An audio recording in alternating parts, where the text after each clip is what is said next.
Hello everybody, hope you all are fine. Open your English translation book at page number 65. আমরা শিখছিলাম অ্যাডজেক্টিভসের ব্যবহার। Adjectives কোনগুলো?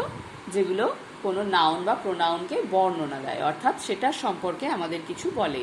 সেটার কি রং, সেটা ছোট না বড়, কেউ কারো মানুষের সম্পর্কে বা গাছের সম্পর্কে বলা হচ্ছে, সেটা লম্বা না বেটে, সরু না মোটা, কোনো জিনিস সুন্দর না খারাপ, ভালো না মন্দ, এই ধরনের যে বর্ণনাগুলো দেওয়া হয় এগুলোকেই বলা হয় অ্যাডজেক্টিভ।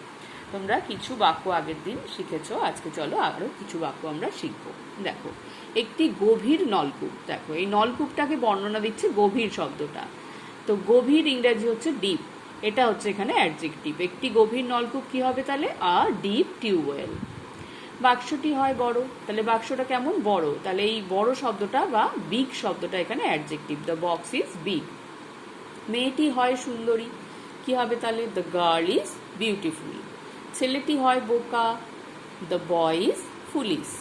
দেখো, এখানে এই বিউটিফুল, ফুলিশ এগুলো কিন্তু অ্যাডজেক্টিভ।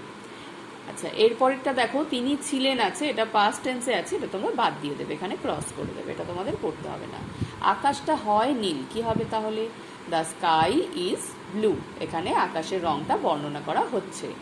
তিনি হন সরল। সরল মানে সাদাসিধে। He is or she is simple. Akbar ছিলেন, দেখো এটাও পাস্ট টেন্স আছে, এটা বাদ দিয়ে দেবে।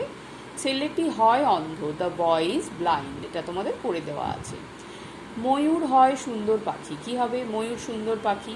হয়গুলো কিন্তু ব্র্যাকেটে দেওয়া আছে, আমি তোমাদের পড়ে শোনাচ্ছি, এগুলো উজ্জ্ব রাখা আছে, অর্থাৎ ময়ূর সুন্দর পাখি।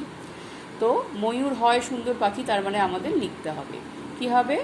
The peacock is beautiful bird, বা a peacock is a beautiful bird, যে কোনো একটা লিখতে পারো।